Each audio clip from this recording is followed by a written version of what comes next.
So maybe an obvious place to start is the choice of Sappho. I mean, you've been working for over a decade with Shakespeare, and for those familiar with Matías's work, it's interesting to see you shift gears. So.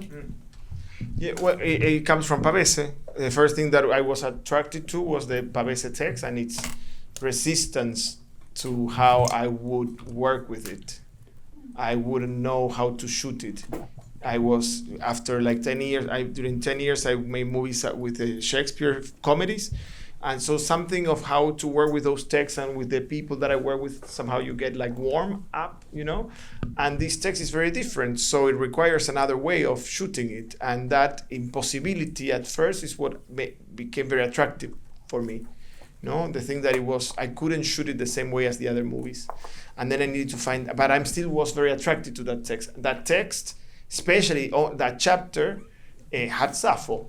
And in the beginning, when maybe you have these attractions, you don't fully know rationally or concretely what is it, but you insist, because also you read other things or you get excited about other things, but they fall. This was sustained, and actually it was Agustina Muñoz, that is the actress that does the voice that doesn't appear in the image, like the narrator, that she recommended to read Anne Carson's translations of Sappho when I sent her this text, because at the beginning, as it's stated in the movie, my idea was that she would be one of the actors, Maria and Agustina, that is not Gabi. But then things can turn out differently. And so then by working with the text and trying to find out how I would work with it, I realized that Sappho was a way to battle a little bit against the possibility of making Pavese a totem. The idea of the great artist that kill himself. Sappho would be the key to somehow change a pattern in a way. So I felt that it was very important to give a space for that. And in that sense, for instance, when there was a conversation around the title of the movie, that of course it could have been Seafoam, the name of the chapter, but I felt that we needed to make another balance, that it needed to be one of Sappho's poems. I didn't know which one, and I was constantly looking for one, because also, the movie has this idea of the mnemotechnic thing, the memory thing. So I also thought that the title of the movie would be a way of making you memorize a poem, another poem. Actually, I would have liked to have another poem, not You Burn Me, but then it was You Burn Me, and I like it. And so that, a little bit. Yeah. I mean, I know collaboration is such an important part of your practice. Maybe, Melanie could speak to this too, but the way you worked with actors, and I know there's also other producers on this who aren't with us. If you could speak to just what elements you all worked on together. Well, we have been working together for, I think, 14 years now. And we have we have a cinematographic family in Argentina. And we started working together many years ago, and the collaboration is like that. It's sharing books, lectures, ideas, and that's how we all make the film together for many years. And well, this was the first time that Matías had this shooting alone in some parts of the alone 1.5 year, and also other collaborators appear, and that's a new, not only Shakespeare, but also the production system has changed a little bit with this film. So, but still, many of us are working together, as Maria and Gabi, for example. And and the conversations about Sappho were also, even though the film was, I started working a little bit on my own at first, it was also something that I talked with Melanie, like understanding a producer as a role that is a creative role, not like, and so I remember like talking about which poems to include, for instance, the idea of Do we go more for something that goes to the direction of how tradition usually frames Sappho with this like the broken-hearted person that throws, or the other ones that there's many in the film. There's very few. There's many fragments and different, so you can like curve and create like a perspective on Sappho. And for me, it was very important to talk with Melanie in order to polish that, because I think in that sort of collaboration, I would say that I had more of that conversation with her than with Maria and Gabi, for instance. That. Yeah, and also I think like each film takes a lot of time, and it's also to sharing that process during those years, and that's also something that increases in a way like the film and change some things like stars appear or we decide not to use, or for example for the music at the beginning was one thing, then we decided why we thought it would be better to change some things, and that is part of the process that the two of us share as friends also, like for many years. Beyond the roles or the specific roles, of understanding a more porous way of working. I was struck in Berlin when you were speaking about the film, how it was important for you to have a way to bring Sappho's text to the audience in a way that they could kind of take it home with them or that be inside of them. Can you say more about that? Yeah, it was also the movie started with two ideas: the attraction towards this text of Pavese, to this chapter, and also the idea of the what I call the mnemotechnic game, the memory game with the words, and the images, the sort of Saussure, Ferdinand de Saussure game. So those were the two first main ideas that somehow I started collecting and shooting film. I started shooting with that. I'm sorry, I lost the question. Just that. This idea to include this game in order to... the game, the particular game. Yeah, and so that was one of the main ideas. I realized that I wanted, in a way, it was the idea of trying to make a movie that would be useful, a useful film. And I think that this film, it would be a movie where you would go out by having memorized poems by Sappho, and that would make it useful. So that's why the thing of the tide, different resources to make you memorize the poems, so that you are like a living archive of her poetry. And so that was like an idea that is a little jokey, but at the same time, I like it. I embodied it, and I hope that you embodied it as well.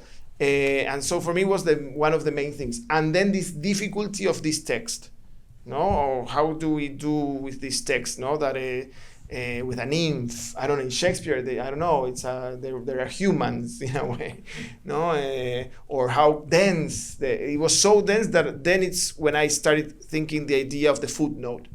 I can see how can I adapt certain paragraph or certain text, but then I said, how can cinema relate to footnotes? How can I adapt footnotes? And that was like the third idea that accelerated and somehow joined the things, and so that's why the movie is is much more experimental and hybrid than the previous movies that I made. That I don't know, in the previous movies you would care for the character, there would be an empathy. Here it's a little bit different, it's a little more distant, it's a bit more experimental, but because I was interested in this merge of this fiction element with this documentary, like detours in a way, or whatever, or experimental detours. I wanted something different, something a little more broken. I don't know, these poems of Sappho arrives to us in these conditions, how to make a movie that is faking the least around like the idea of fragment, and that's why the idea of the Bolex camera appeared, that it was proper to work with a technology that would limit myself. I would only be able to shoot like 25 seconds. There are variations on that, but the idea that something that would be that there would be a resistance. Again, I needed to work with things that would like resist me in that sense. that I wouldn't know. There was something about not knowing that was interesting for me to put myself into something that I don't know how it will be. We will make it and we will find solutions while making. That's why we started shooting like October 21, and the shot and some shots were done in January this year, and the movie premiere in Berlin in February. And it's film, so we have to shoot it, develop it, put it, and so on. That now I don't know, but I like that there's no digital thing. There's the digital thing. This is DCP. No, it's a DCP. But that. There's also this slight narrative thread, which you alluded to, of this biology student. Where did that kind of come in? Because I knew that I wanted to put another little internal joke with the idea how to adapt poetry. No, that it's a bit ridiculous to want to adapt poetry. And let's do it then. Because it's a little bit ridiculous, let's do it. And so that would allow me to do that. And then I knew that in this film I needed to have like small narratives that they would never fully form, that they would be incomplete, that they would be a little bit broken. And there was a way of making them that was broken. It's not that I could think all beforehand. And no, I made it in a way. I was shooting every month from to October 21, from January 24. Every month I was shooting because there was a lot of things that were not working. Actually, the film also, you can consider it like a documentary about how I learned to use the bollocks, as you can see. When that shot that does like that, when I was shooting that, I was not happy. I said, what the heck is happening? And like that, there's many ideas that I left behind, but it's because there's not a script in the beginning. There's ideas, there's a text, there's some actors, there's some ideas, there's things that I can do. So I keep on making, and it's a system of thinking, shooting, editing, thinking, shooting, editing, writing a little bit as well, and like that constantly until you find like the object has a balance that you think that no idea can get in anymore. To the point that, and I would say that we finished the movie. And then for Berlin, for the festival, they ask you to do a trailer. So I say, a trailer, let's do a trailer. I have a little idea that I couldn't put into the movie.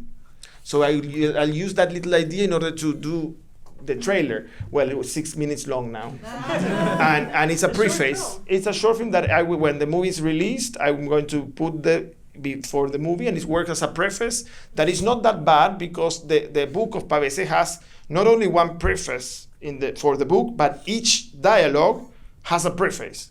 So it's something that the movie has, and this idea that in the movie that idea that the idea is the fact that it's mentioned but it's not underlined, and I would have liked it to have it underlined, that Sappho and Pavese died the same that Britomartis and Sappho died the same way, like in the same physical action, but one because of will, because she wanted, and the other one because of an accident. That I would have liked to underline more in the movie, but then so I did the preface that has other things, and we're going to start working on it in next month with Agustina. Needs to do the thing. We shot things new, and also a lot of shots that I didn't include, and that will play first. It's 6 minutes before this.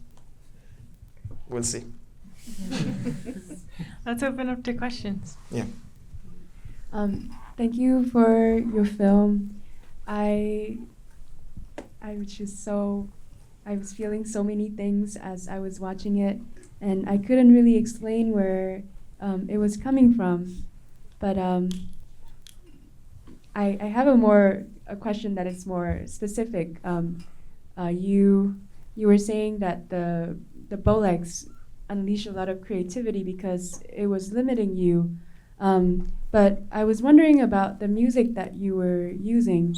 Can you tell us a little bit about your thinking behind it, your decision to use the music that you did, and also the presence of the musical instruments in one of the rooms that you filmed? There was a piano, a keyboard, and another keyboard, a moog, I think, or a cork.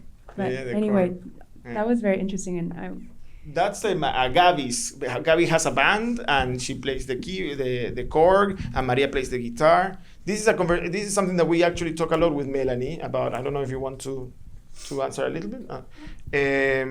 That had to do the music that I put temporarily while I was working was Elizabeth Cotton's, the folk guitarist and singer from the US, that I liked. I knew that the movie had to have music because of Sappho. It was weird that it wouldn't have music. So the first thing that somehow I felt that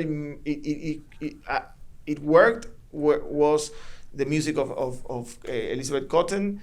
That she plays the guitar. She is self-taught. She plays the guitar with 2 fingers. There's something of it that I don't know how the instrument that Sappho played sounded, and I wouldn't like to fantasize about that, but I would like to produce an echo. And then that music somehow was too much of a block, because you have a track. She passed away, so she's not able to compose for the film, and so the track is too much of a block, of a unity. I with time, with putting the thing, I understood that I needed something more broken. The track was too much of a unit, and even breaking the track wouldn't work.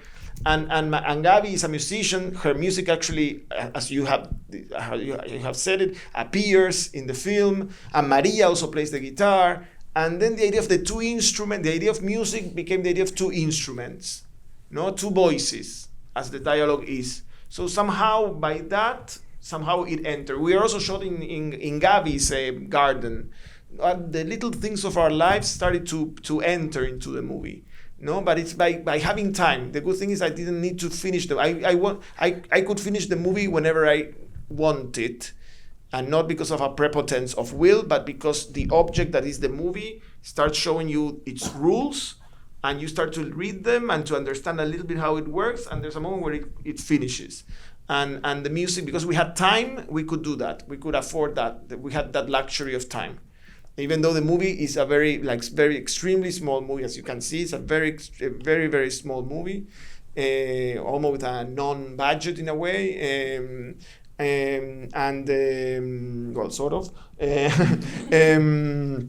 It was time that helped us to think how the movie, the music should be. Yeah.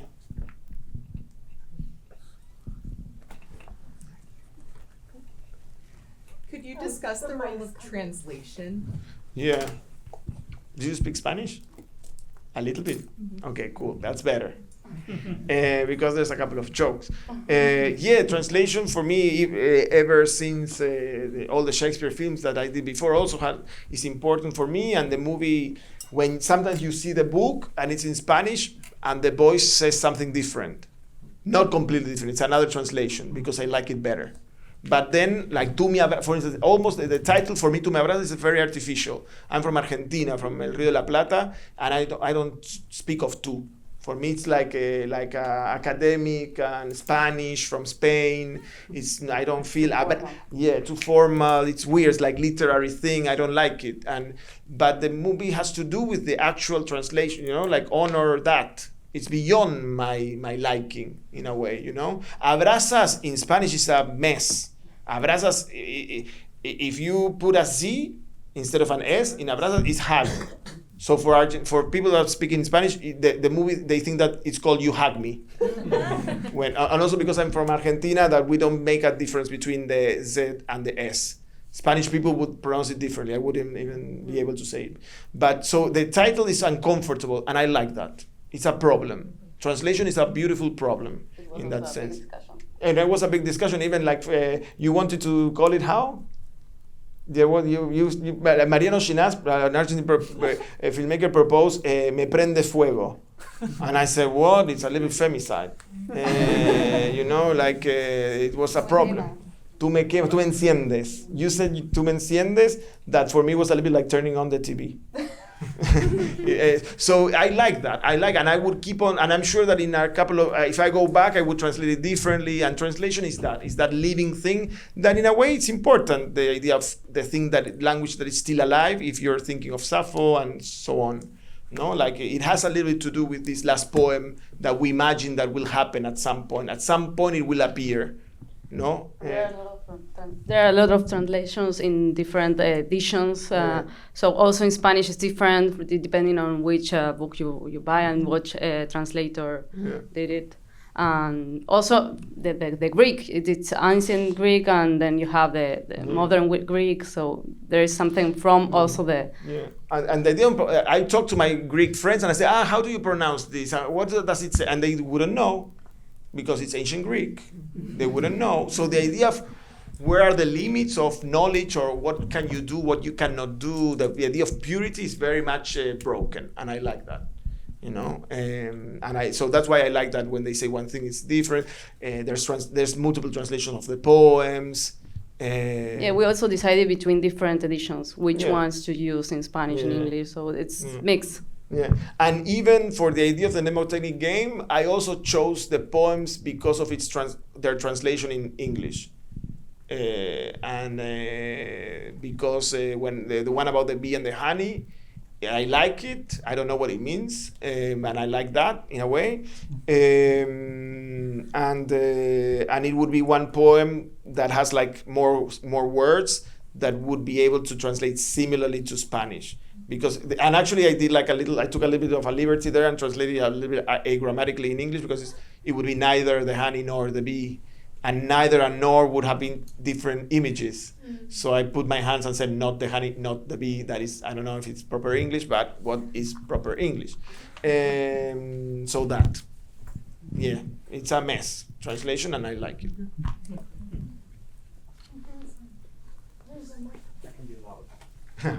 It's for the recording. Thank you for teaching us the language and the poems. And in the last game, you asked the audience to create their own poems. Could you share your poems for the last game?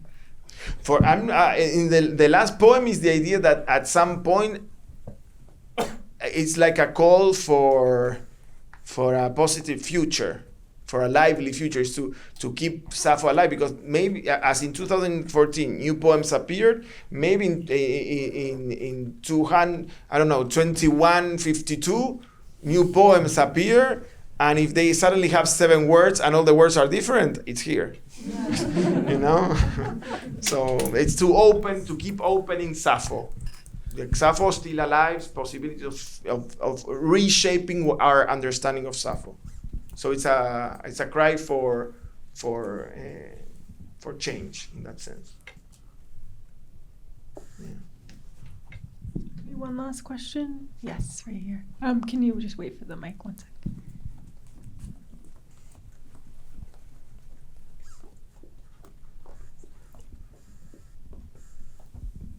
Hello. Hi. So is there like a rhetoric in there about like your idea of filmmaking and its ability to influence like legacy or story or history? I like the idea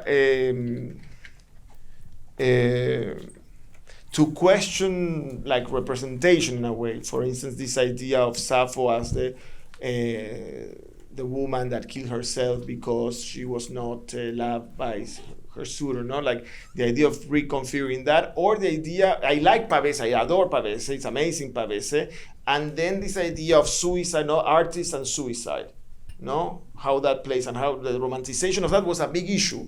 And I think that I could have done more, in a way, you know? How to work against that trope, no? Of someone that you admire.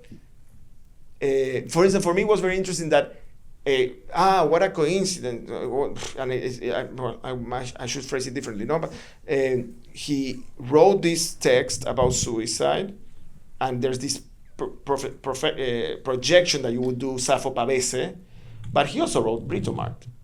He also wrote the lively part, the part that says, no, it's about understanding and la la la. So for me, the interesting thing is that. The interesting thing is not so much that he wrote the Sappho, he continued the Sappho tradition of the artist broken-hearted that kills themselves, but that he also wrote Britomartis, and still he killed himself. No, that is broken, and that I like.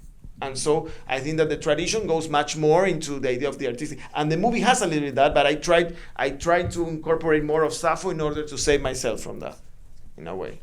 And I'm sure that more work could have been done in that direction. but a little bit is there. So in that sense, yes. Yeah.